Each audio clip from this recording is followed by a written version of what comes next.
오늘도 주 앞에 나와 예배를 모이신 사랑하는 화평교우 여러분들에게 주께서 큰 위로와 평강으로 충만히 채워주시를 축복합니다. 우리는 하나님을 믿는 백성이죠. 우리가 믿는 하나님은 여호와 하나님입니다.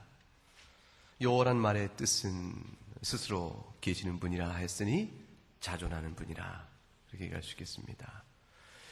있기를 원하신 대로 그대로 있을 수 있는 분이시니 그분은 절대 주권을 갖고 계신 분이시죠.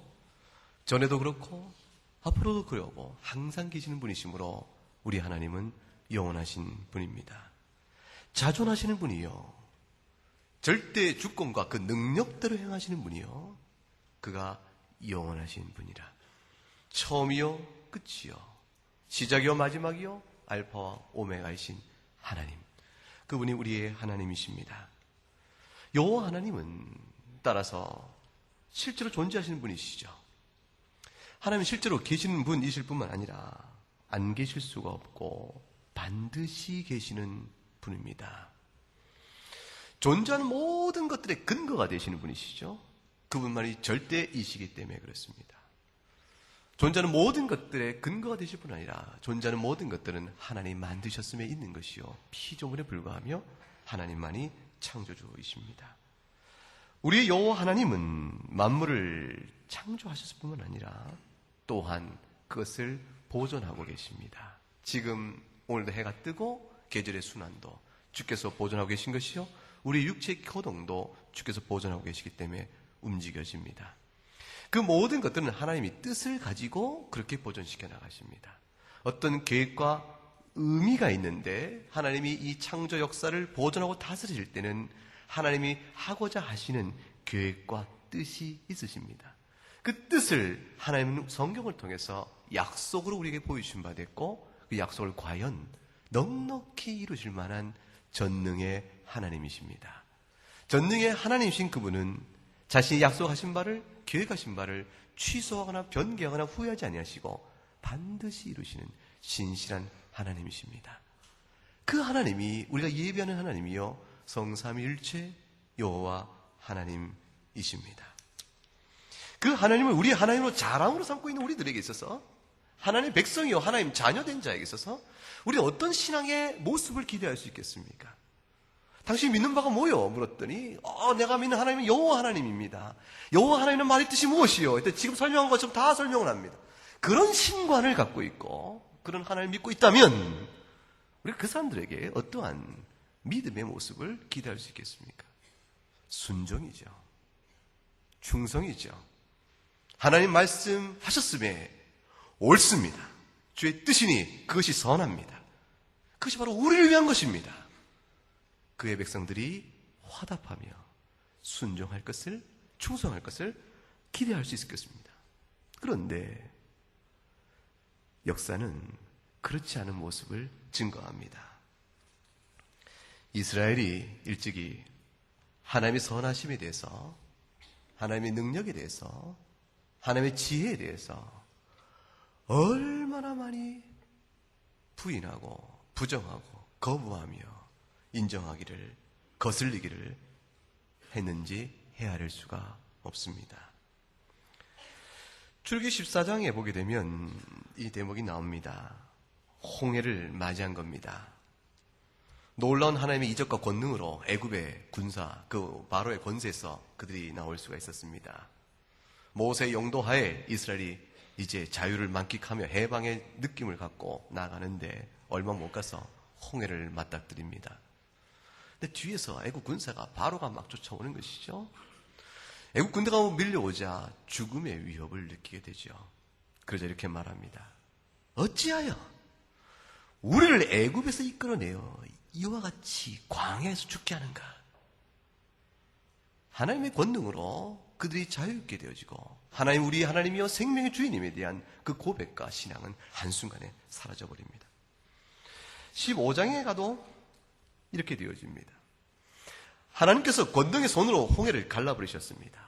너무 충격적인 일을 경험한 것입니다. 죽음의 생명의 위협 앞에서 홍해가 갈라지면서 벽을 이루어 그들이 다 통과한 이후에 쫓아오던 바로의 군사들은 수장이 되어버립니다. 놀라운 역사에, 그 어마어마한 충격에 그들이 광야가 떠나갈 듯 다 이스라엘이 함성을 지르며 찬양을 부르며 영광의 주께 손을 들어 감사를 드립니다. 그 정도면 그들이 여호와 하나님의 백성으로서 믿음의 줄기요 근거는 확실하게 경험한 것이 아니겠는가. 근데 홍해를 건너서 수르 광야 들어가 사흘길 걸어가니 목이 탑니다. 그러니 마라에 이르러서 이제 물 좀 먹겠나 했더니 기대와 달리 물이 있으니까 이제 좀 평안한가 했더니, 이제 잘만한가 했더니 그것에 고통이 오자 그들이 하나님께 원망을 합니다. 모세에게 원망하며 무엇을 마셔야 하는가? 하나님 향한 원망을 벌입니다. 홍해를 겪고 불과 며칠 만에 무너져 버리는 신앙입니다. 출애굽기 16장에 가게 되면 신광야에 이르게 되어집니다. 둘째 달 15일이라, 애굽에서 나온 지 둘째 달 15일이니까 한 45일쯤 됐겠습니다. 45일쯤 된 쯤에 광야에서 모세, 아론을 그들이 원망합니다. 까닭은 고기가 생각이 난 겁니다. 고기를 얼마나 먹었는지 모르지만 광야 생활이 곤고하기 때문이죠. 애굽 땅에서 고기 가마 곁에 앉아서 떡을 배불리 먹던 그때가 생각이 난다. 근데 너희가 왜 우리를 이 광야로 이끌어내서 여기서 줄여 죽게 하는가? 애굽으로 돌아가자.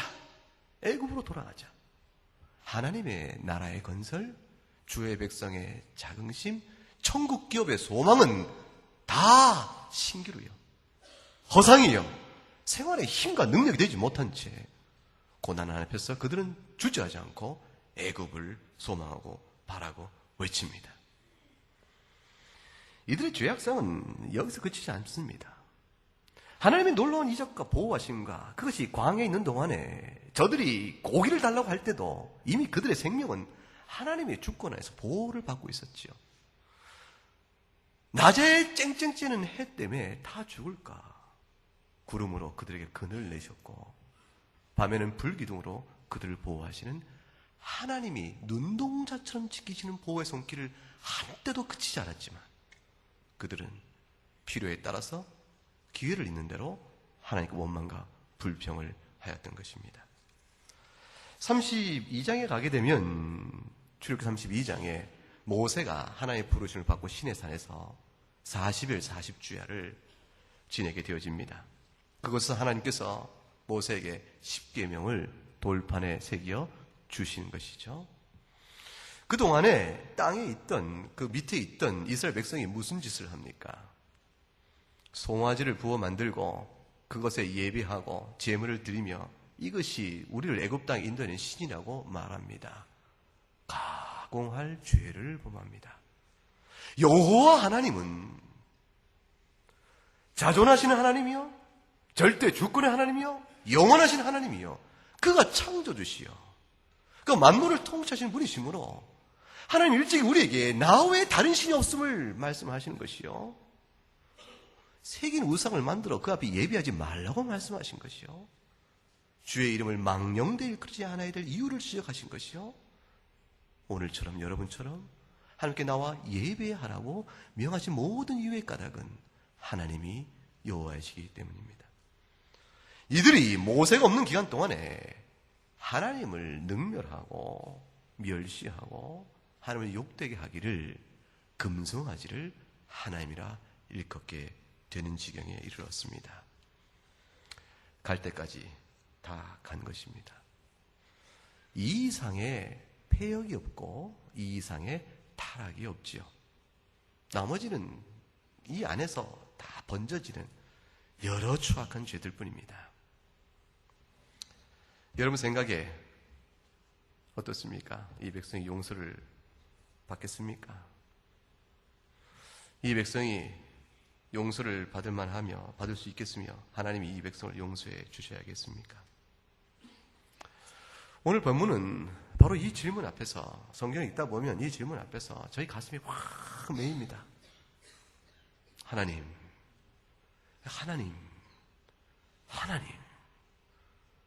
이 폐역과 죄 앞에서 과연 저들이 하나님 앞에 용서를 받겠습니까?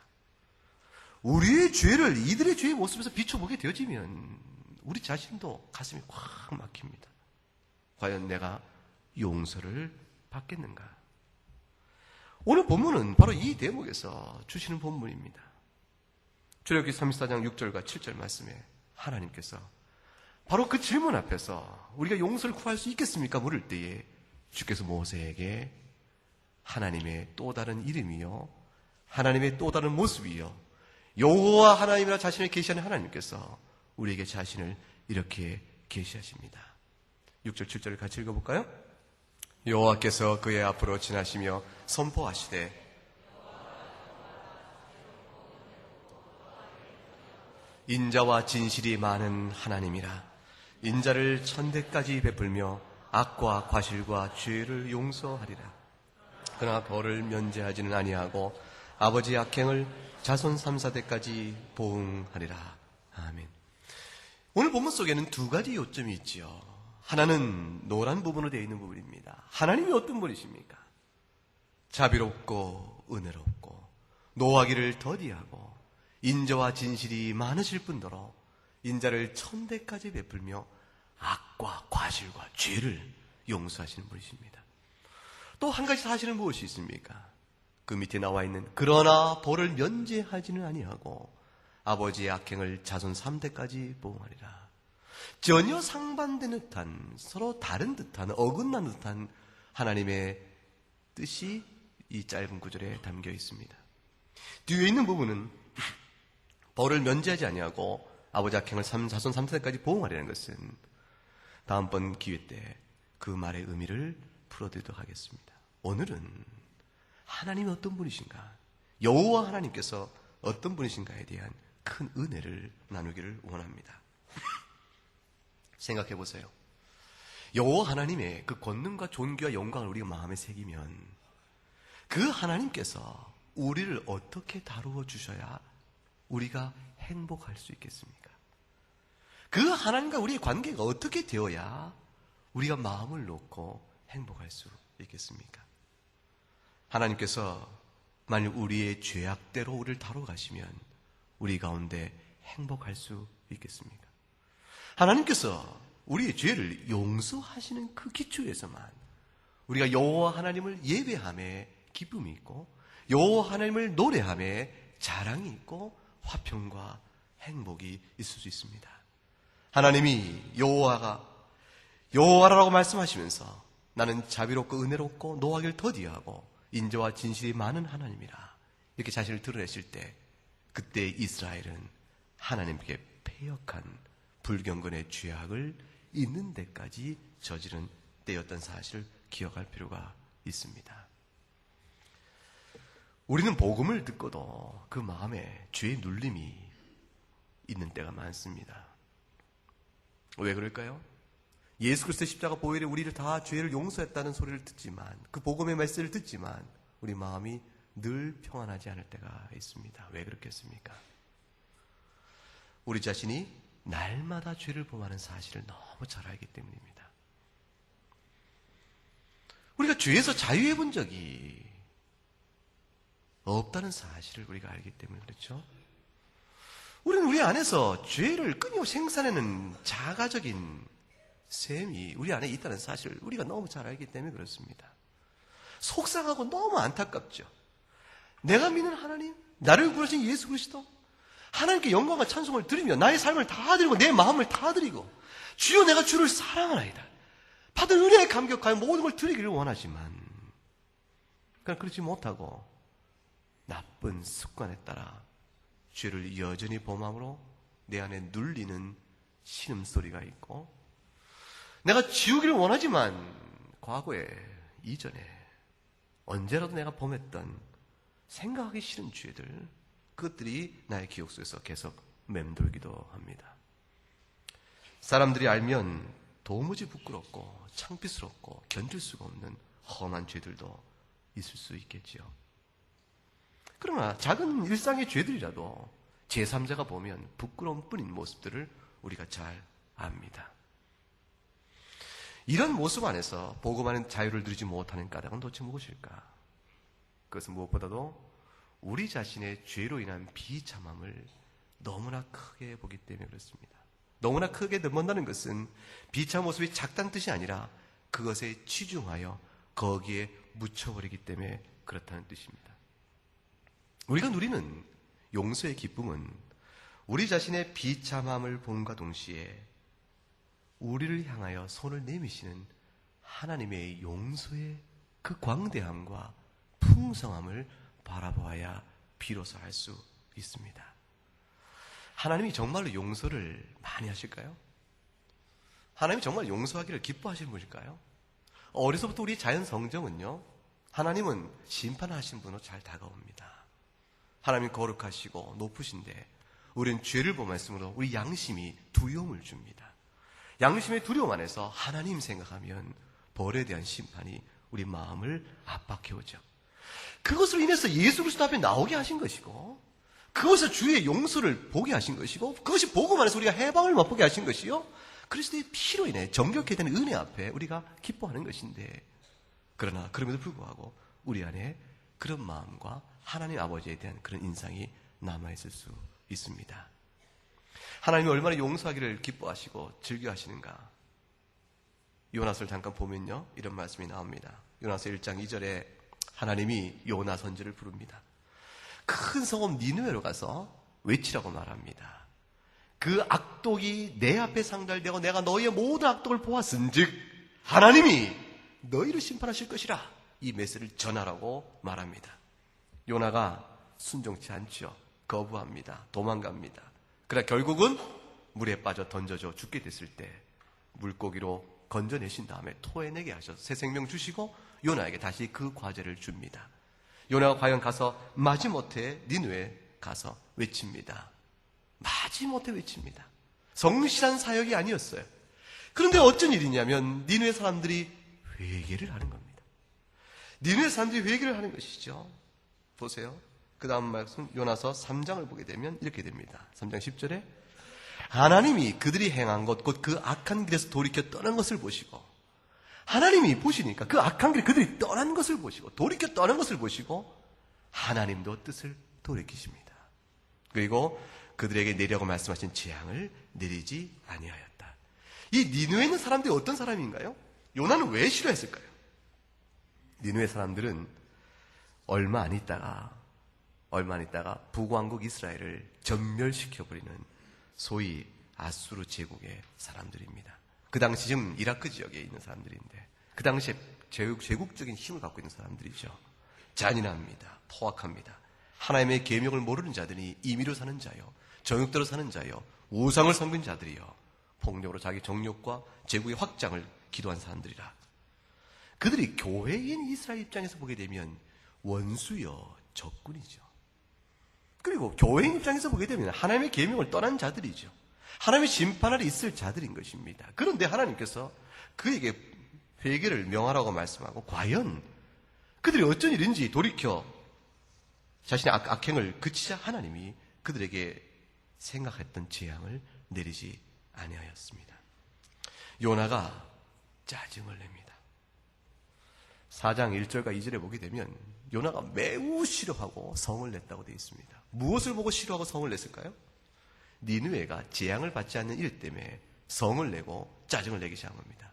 그 요나가 이렇게 말합니다. 그거 보세요, 하나님. 내가 이럴 줄 알았다니까요. 하나님이 저들도 용서할 줄 제가 알았다니까요. 그래서 제가 저들을 용서받았으면 안 되기 때문에 그렇게 제가 안 가려고 한 거 아닙니까? 근데 결국 그렇게 하십니까? 요나가 바라봤던 하나님에 대한 고백이 확실한 게 있었죠. 무엇입니까? 노란 부분을 읽어볼까요? 주께서는 은혜로우시며 자비로우시며 노하기를 더디하시며 인애가 크시사 뜻을 돌이켜 재앙을 내리지 아니하시는 하나님이신 줄 내가 알았음이니이다.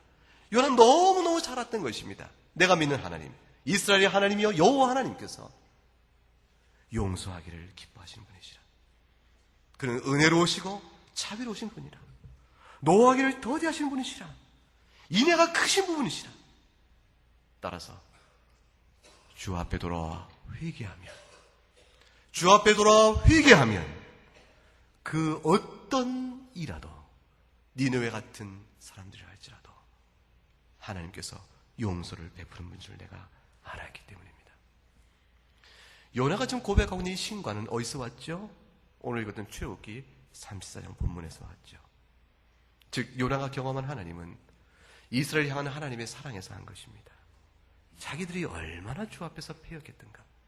저 먼 옛날 요나 시대부터 모세 시대까지는요 거의 800년 기간 차이가 납니다. 700년 내지 800년의 기간 차이가 나는 그 시절에 이미 하나님께서 애굽에서 우리 조상을 불러 하나님의 교회로 삼으실 그때부터 우리가 얼마나 주 앞에서 패역하고 불순종하였는가. 그러한 때에도 불구하고 주께서 하나님을 오래 참으시고 용서는 하나님으로 보이셨고 요나의 그 시대까지 거듭거듭 하나님께서 오래 참으시사 그의 종들을 불러 메시지를 전하게 하시고 돌이켜 회개하면 너희가 살 것이라, 돌이켜 회개하면 살 것이라 주신 하나님, 그 하나님의 사랑을 알기 때문에 요나는 니느웨 가라는 명령을 지키기를 거부했던 것이죠. 하나님은 회개하는 자를 주저하지 않으시고 용서하십니다. 회개하는 자를 조건과 멍에를 씌워 용서하시는 것이 아니고 회개하는 자에게 멍에를 거둬주시며 용서하십니다. 출애굽기 34장 7절에 보게 되면 오늘 읽었던 본문에 이런 부분이 나옵니다. 읽어보십시다. 인자를 천대까지 베풀며 악과 과실과 죄를 용서하리라. 사랑하는 여러분, 하나님께서 용서하지 않는 죄가 있겠습니까? 오늘 모세에게 여호와 하나님 말씀하시기를 악이라도 용서할 것이요 어떤 과실도 용서할 것이요 죄라도 용서할 것이라 했으니 이 세 번의 반복된 단어는 비록 다른 단어지만 결국 같은 성질의 것을 의미합니다. 하나님과 원수되었던 하나님께 불순종의 모든 것들은 죄악을 가리지 않고 용서하리라. 오직 용서받지 못한 죄는 딱 한 가지입니다. 돌이켜 회개하지 않는 죄입니다. 주 앞에 나와 돌이켜 회개하지 않으면 용서를 받지 못할 것입니다. 그러나 회개하면 용서를 받습니다. 사도 바울이 이 사실이 우리에게 얼마나 놀랍고 우리를 기쁘게 하며 우리를 자유롭게 하며 행복하게 하는가를 로마서 5장에서 이렇게 말합니다. 5장 1절과 2절 읽어보십시다. 그러므로 우리가 믿음으로 의롭다 하심을 받았으니 하나님과 화평을 누리자. 또한 그로 말미암아 우리가 믿음으로 서 있는 이 은혜에 들어감을 얻었으며 하나님의 영광을 바라고 즐거워하느니라. 사도 바울이 말합니다. 화평을 누리자고 말합니다. 누구와? 하나님과. 하나님은 더 이상 우리에게 두려운 하나님이 아니요 우리를 영원한 심판으로 다가오는 분이 아니요 우리를 용서하신 분이요 그의 아들을 보내사 그들과 자비로 우리를 품으신 아버지이시니 우리가 하나님과 화평을 누리자. 왜 이 일이 우리에게 주어졌던고? 우리 주 예수 그리스도로 말미암아 된 일이 아닌가? 너희가 예수 그리스도를 믿고 회개하면 하나님 너희 아버지시여 너희를 품에 안으시며 너희가 그들과 자비를 아끼지 않는 하나님이시라. 그로 말미암아 우리가 믿음으로 서 있는 이 은혜에 들어감을 얻었으며 하나님의 영광을 바라고 즐거워하느니라. 여러분, 바울 사도가 어떤 분입니까? 비방자요, 포행자요, 압박자라. 디오전서 1장 5절에서 말합니다. 자기를 그렇게 표현합니다. 비방자라는 말은 욕설을 베푼 자라는 뜻인데 욕설의 대상이 하나님이었다 하고 말합니다. 내가 과거에 하나님을 욕되게 한 자요, 내 열심으로 주를 섬긴다 하였으나 예수 그리스도의 교회를 핍박함으로 주를 핍박한 자요, 나의 주가 곧 예수가 곧 하나님이시니 내가 하나님을 욕되게 한 자요, 주 앞에서 패역한 자였다. 이런 자라도 주께서 용서하셨다. 로마서 5장 10절에 이렇게 얘기하죠. 우리가 언제 용서받았습니까? 우리가 아직 죄인 되었을 때입니다. 우리는 행방을 모르고 주 앞에서 죄악 가운데 있을 때 그때 주께서 우리를 용서하신 것입니다. 언제 우리가 용서를 받습니까? 원수 되었을 때입니다. 이게 우리의 용서받은 사랑의 시점입니다. 여러분, 주께서 하나님 모으셔서 하나님 자녀 삼으시고 예배로 불러 모으실 때 우리 모두 향하여 너희가 죄인 되었을 때 너희가 원수 되었을 때 너희가 나를 모른다 했으며 나의 이름을 더럽히며 나를 욕되게 하며 여호와 하나님의 권능 앞에 너희의 힘을 자랑하고 여호와 하나님의 선하심을 너희가 능멸하고 여호와 하나님의 지혜에 대하여 너희의 좁은 소견대로 판단하며 너희의 불신앙을 합리화하고 악행 가운데 있을 때 내가 너희를 사랑했다. 내가 너희를 사랑했다. 내 아들을 죽임으로 내가 너희와 화목하게 원했던 것이요 내가 그를 부활하게 함으로 구원을 너에게 준 것이 아니냐. 그러므로 5장 11절 이제는 너희가 어떤가 같이 읽습니다. 그뿐 아니라 이제 우리로 화목하게 하신 우리 주 예수 그리스도로 말미암아 하나님에서 또한 즐거워하느니라. 그러므로 이제는 우리가 비록 연약하여도 내 마음에 죄의 흔적이 남아있고 내가 여전히 하나님 마음껏 소원대로 다 주님을 사랑하지 못하여 부지간에 내가 죄의 습성이 남아있고 내가 보는 나의 연약한 모습도 불구하고 하나님 나를 사랑하니 그 사랑 앞에서 즐거워하는 것이 마땅하도다. 죄의 짐을 십자가 앞에 내려놓으라는 것입니다. 여러분 마음에 드는 여러 가지 죄악들이 있을 거예요. 누구도 알지 않아야 될 죄들, 가까운 시간 내에 여러분이 또 하나님 앞에 죄송스러운 죄들, 그 죄들로 해서 여러분 심령이 눌림을 받을 때 주 앞에서 돌이켜 회개하시고 하나님의 능력으로 새롭게 되기를 간구하시며 십자가의 용서의 은혜에 감사하실 수 있기를 바랍니다. 젊어서 방탕한 생활을 했던 한 정신과 의사가 있었습니다. 정신과 의사들의 수련은 상당합니다. 사람의 마음, 정신을 다루는 거기 때문에 자기들 자신의 인격성과 성품에 대한 균형을 위해서 서로 비평하고 속을 들여다보고 또 그를 찌르는 일에 아주 강렬한 수련을 받습니다. 그러나 그들도 다 부패한지라 주 앞에 서지 못하면 여지없이 죄악의 세계로 가지요. 생각해보세요.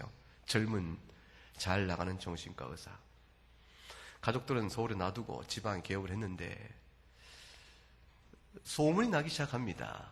환자가 많이 밀려오지요. 돈을 주체를 못하는 것입니다. 벌이가 상당합니다. 지방에서 상당히 이름을 높이는 의사가 되어지니 그 지방의 유지들과 교제를 맺고 그 지방에 파송되어 있는 법원, 검찰청, 기타 다른 관공서의 공무원들도 그 지방 유지들과 함께 어울려서 쾌락의 즐거움에 깊이 빠져갑니다. 방탕하죠. 그 세월이 한평생, 한 10년도 아니고 20년도 아니고 세월이 지난 후에 어느 정도 나이가 들어 육신이 조금 약해질 때쯤 되면 무엇이 다가올까요? 스스로 자초한 어떤 일이 그에게 벌어지겠습니까? 질병입니다. 여지없이 찾아오죠. 방탕한 생활 속에 건강을 어떻게 추스리겠으며 그 정신이 타락해 있으니 어떻게 건전한 마음으로 삶을 갖고 갈 수 있겠습니까? 그도 40대 중반을 넘기자 당뇨가 오고 간염이 오고 간경화가 있어서 결국 간 기능이 전혀 못 쓴 상태에 이르게 되었습니다.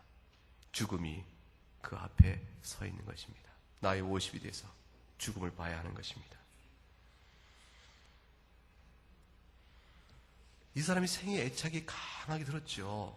그래서 결국 간 이식을 해야 사는데 방법 딱 한 가지였습니다. 20살 난 자기 딸의 간을 쪼개서 옮기는 수밖에 없었습니다. 딸이 다행히 아빠를 사랑해서 기꺼이 내주기로 했습니다. 몇 번이나 까무러치지고 기절한 일을 반복하면서 수술이 되었습니다. 수술실에 들어가며 이 의사가 소리 지릅니다. 나는 살고 싶다. 나는 이대로 죽고 싶지가 않다. 생에 대한 집착으로 절규하며 울부짖고 외치는데 자기 앞에 자기 목을 누르며 자기 얼굴을 잡아가고 삼켜서 다가오는 어둠의 힘을 느끼면서 몸부림을 치기 시작합니다. 부인이 옆에서 봤을 때 그 사람의 얼굴은 더 이상 사람의 얼굴이 아니었다고 얘기하죠. 짐승과 같았고 그 눈은 마귀와 같았다. 그 부인이 그렇게 증언을 했습니다. 하나님의 은혜가 있었습니다. 수술 후에 회복이 됐는데 예후가 아주 좋고 경과가 매우 좋아서 그가 생명의 연장이 희망적으로 보이기 시작했습니다. 하나님의 은혜가 미쳐서 그 사람 심령이 돌이켜 회개하는 역사가 있게 되어졌습니다. 얼마나 울고 회개를 하는지 2주간을 하루 종일 울며 기도합니다. 회개합니다.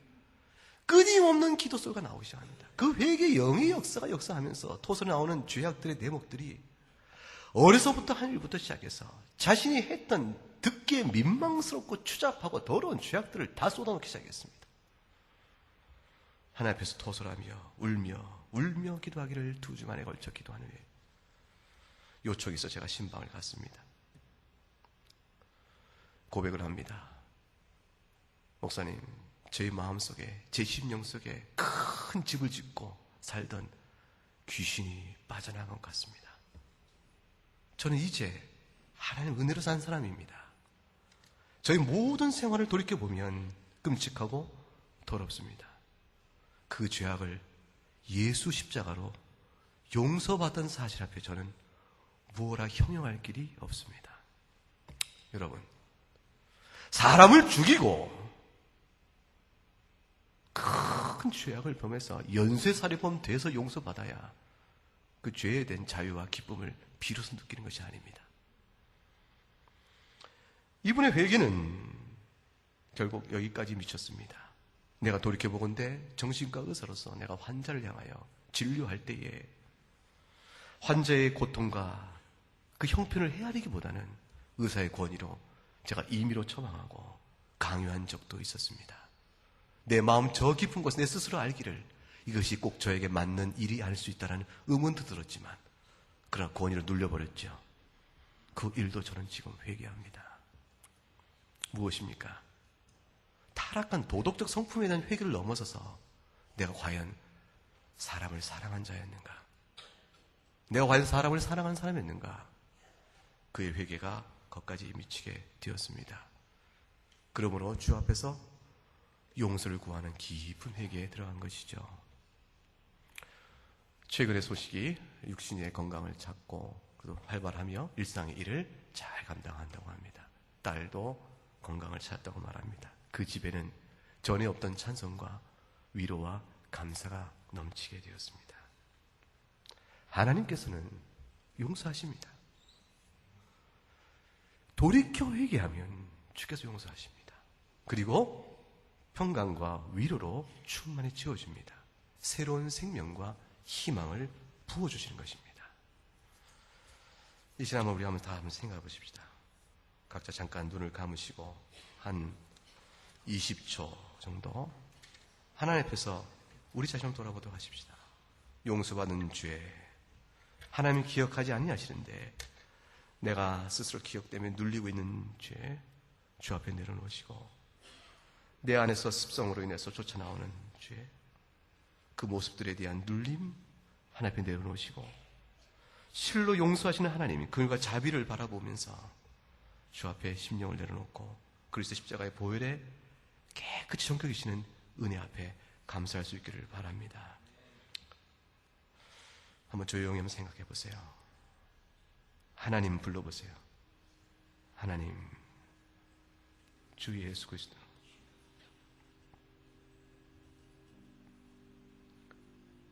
우리의 연약함과 죄성을 아시는 주께서 성령으로 새롭게 하시고 우리를 맑게 시키시며 새롭게 하시는 은혜를 바라보면서 죄의 짐, 눌린 짐 내려놓고 새 생명의 능력을 쫓아 살기를 바라는 소망의 줄기를 붙드시기 바랍니다. 시편 103편이 되기를 여호와는 긍휼이 많으시고 은혜로우시며 노하기를 더디하시고 인자함이 풍부하시다 하셨습니다. 하나님은 우리를 죄 지을 때마다 경책하는 분이 아니시고 우리 죄의 은지를 향하여 노를 영원히 품지 아니하신다고 말씀합니다. 우리의 죄값을 따라 우리를 처벌하지 아니하십니다. 그리고 하늘이 땅이 높은 같이 하나님을 경외하며 회개하는 자에게 그 인자하심을 베푸기를 그치지 않는 분이라고 고백하고 있습니다. 하나님께 감사합시다. 우리 함께 찬송하십시다. 214장 2절과 3절 함께 찬송을 앞에 올리십시다.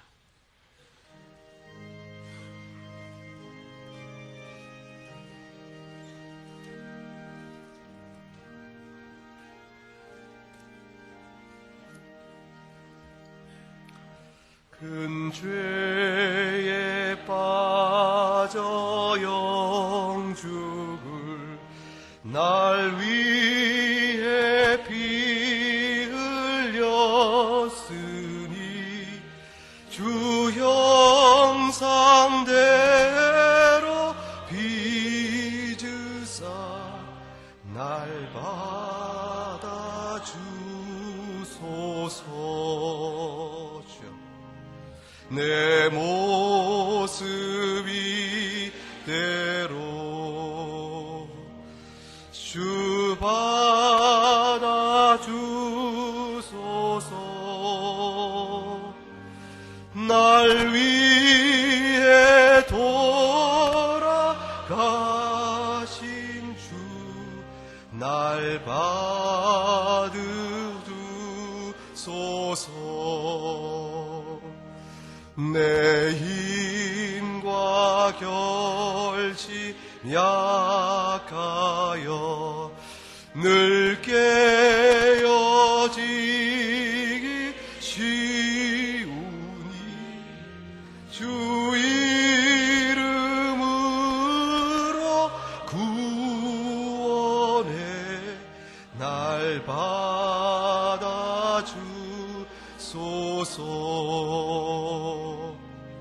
내 모습 이대로 주 받아 주소서. 날 위해 돌아가신 주 날 받아 주소서. 함께 기도하겠습니다.